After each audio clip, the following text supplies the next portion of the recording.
Di Indonesia untuk cara menanam jagung pasti sudah tidaklah asing untuk kita dengar, sejak zaman dulu budidaya tanaman jagung kerap dilakukan oleh masyarakat untuk menopang ekonomi rakyat. Menanam jagung memiliki banyak sekali manfaat yaitu bisa sangat menguntungkan apabila jagung ditanam dalam skala yang besar. Jagung sangat baik ditanam di Indonesia karena memiliki iklim tropis, kemudian di negara kita terdapat banyak sekali jenis varietas jagung yang bisa dibudidayakan. Menanam tanaman jagung meliputi proses memilih bibit dan mengolah tanah hingga sampai panen.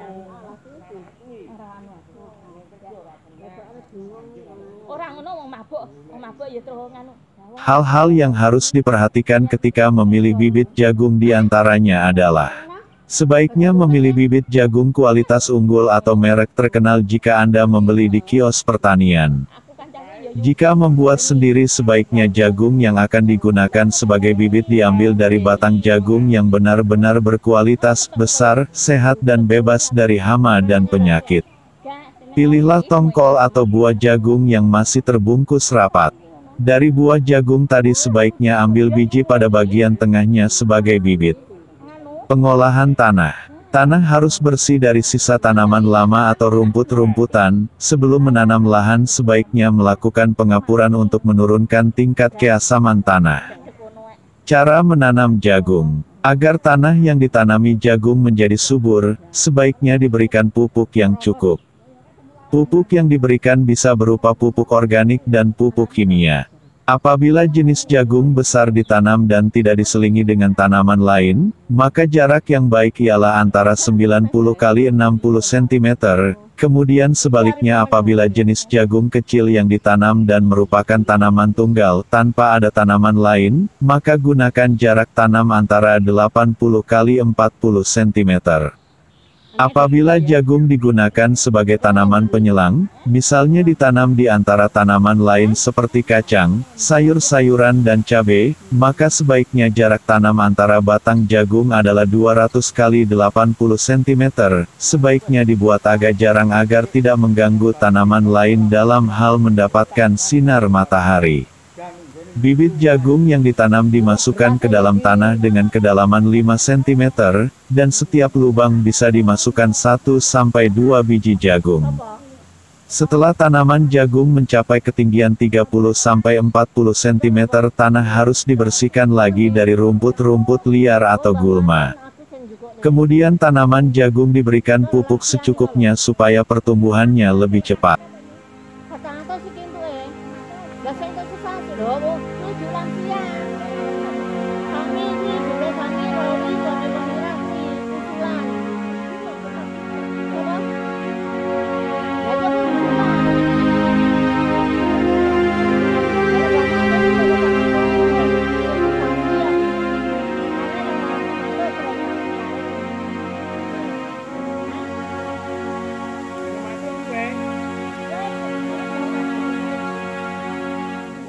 Rasulullah Shallallahu Alaihi Wasallam mengabarkan dan mengisahkan tentang kisah orang-orang terdahulu, yaitu pada zaman sebelum datangnya risalah beliau.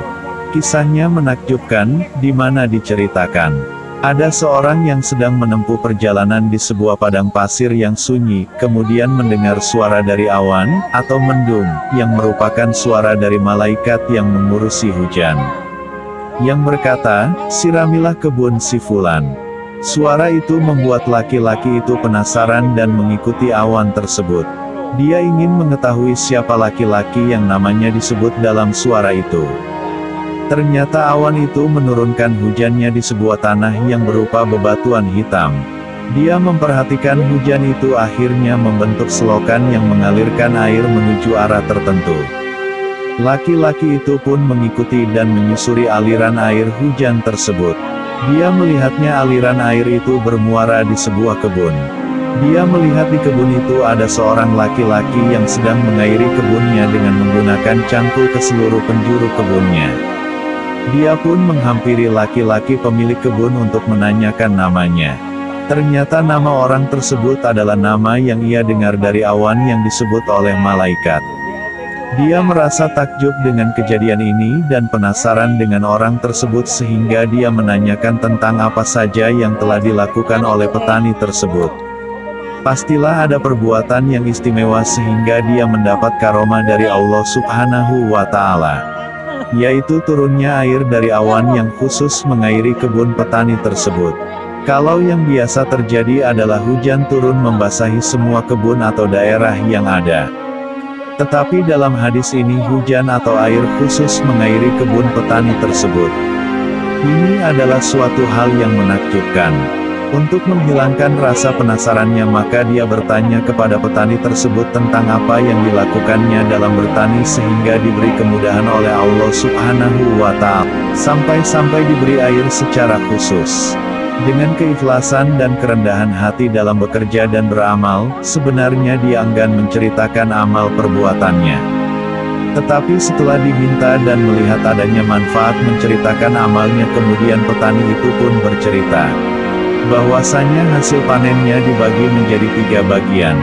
Sepertiga yang pertama untuk disedekahkan kepada orang-orang yang membutuhkan, seperti fakir miskin, musafir, dan para peminta-minta, dan sedekah adalah suatu amal yang utama.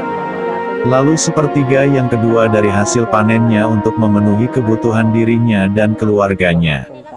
Dan sepertiga yang terakhir dari hasil panennya dialokasikan untuk ditanam lagi. Maka dapat diketahui bahwa petani tersebut tidak membuat kerusakan terhadap alam dan lingkungannya. Dengan tidak menguras semua hasil panen untuk dimanfaatkan semua. Namun dia alokasikan sepertiganya dikembalikan ke kebunnya. Baik ditanam lagi atau menjadi modal pertanian selanjutnya. Kita mengetahui bahwa sedekah menjaga hartanya, mengembangkan hartanya dan memberkahi hartanya. Kita juga mengetahui seorang memberikan nafkah kepada keluarganya adalah kewajiban dari Allah.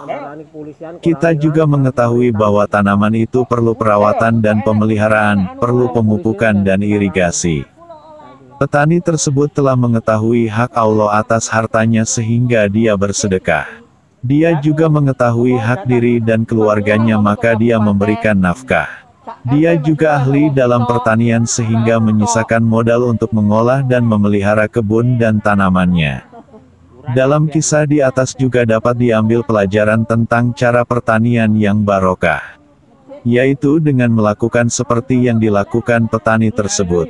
Jadi hasil panen itu dialokasikan untuk ketiga perkara, yaitu, pertama untuk memenuhi kebutuhan kita dan keluarga.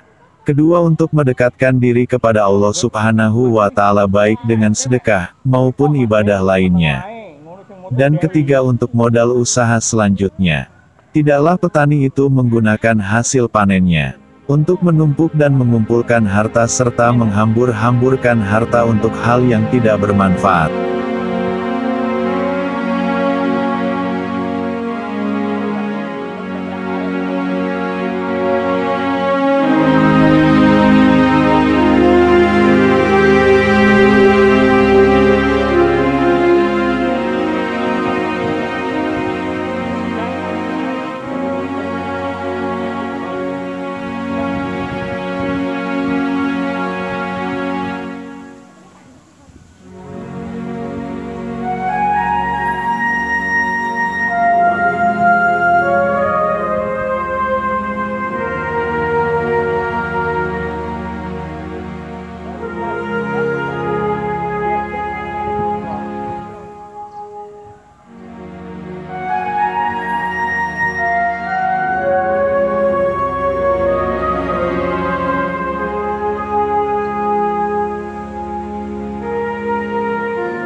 Neng ngopeni kae Pak Like Purwodadi kono. Enek yo an yo.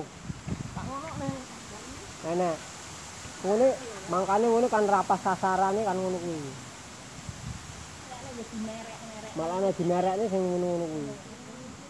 Enek sing ora duwe apa-apa ya teng arahe.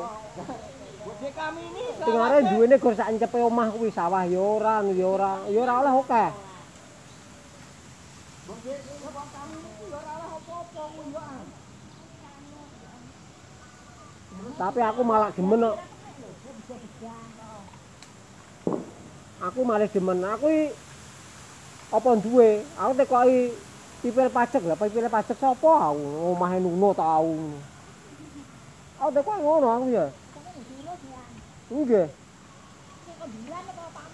Sing dhuwur, Bu. Tapi aku ora oleh ora apa-apa, pokoke wong-wong oleh wargaku aku.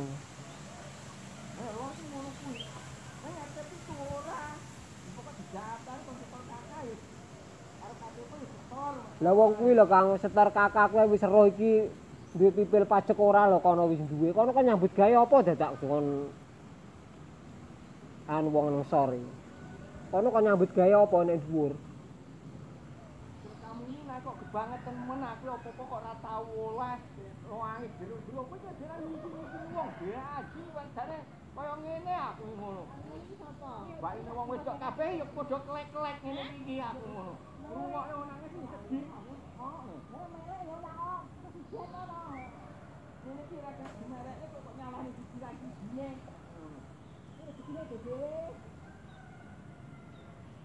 Aku ya nek sing protes aku ora duwe sawah, ora duwe anu kok ya ora oleh.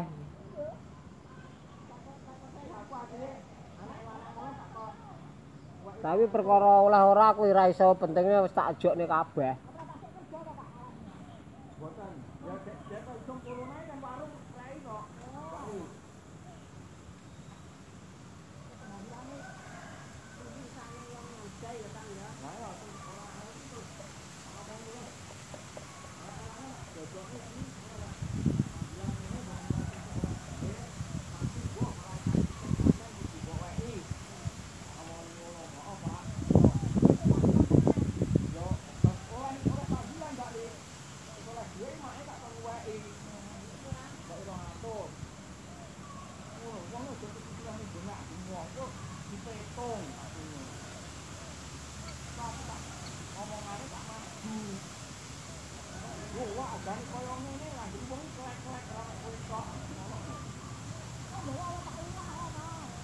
Ya kok ngobrol ulah, ya ini.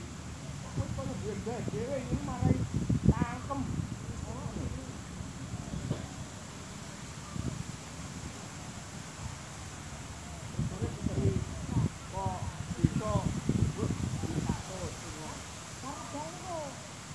Yo, ini sak umumnya. Aku berulang, berapa? Ngomong-ngomong ini. Ini lah, itu